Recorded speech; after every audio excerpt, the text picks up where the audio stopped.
Assalamualaikum students, this is me Fizanaz. Welcome to my YouTube channel Problem Analyzing with Fizanaz. अगर आप इस channel पर नए हैं तो प्लीज़ मेरे चैनल को सब्सक्राइब करें ताकि आपको मेरी हर आने वाली न्यू वीडियो का नोटिफिकेशन मिल जाए।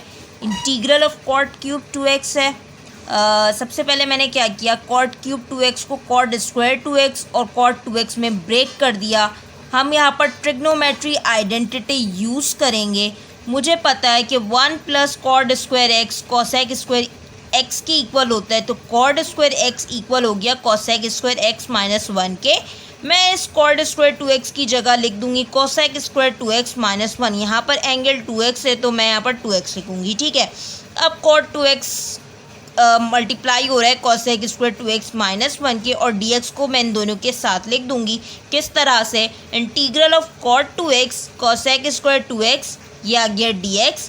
जब cot 2x 1 से मल्टीप्लाई हुआ तो ये हो गया cot 2x dx, ठीक है। पावर को हटा के यहाँ पर पावर cot की थी 1, पावर को हटा के cot का डेरिवेटिव होता है, यहाँ पर लिखा है मैंने माइनस cosec स्क्वायर एक्स, और एंगल का भी डेरिवेटिव सामने होना चाहिए। तो यहाँ पर -2 की कमी थी तो मैंने यहाँ पर मल्टीप्लाई और डिवाइड करवा दिया -2 से, ठीक है। इंटीग्रल ऑफ कॉट एक्स का इंटीग्रल होता है ln sin x। तो जब भी एंगल का डेरिवेटिव सामने होता है तो हम उसे इंटीग्रेट करते हैं, तो कॉट का इंटीग्रल होता है ln sin x। यहाँ पर 2 की कमी थी, मल्टीप्लाई और डिवाइड करवा दिया 2 से, ठीक है। जब भी पावर को हटा के उसका डेरिवेटिव मौजूद होता है और एंगल का भी डेरिवेटिव मौजूद होता है तो हम क्या करते हैं, पावर में +1 ओवर पावर +1, ठीक है।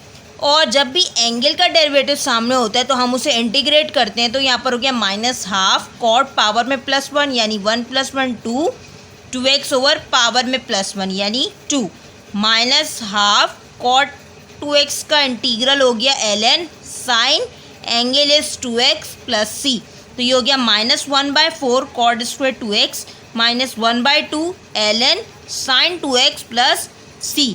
Thank you so much for watching my channel. Please subscribe it for more videos.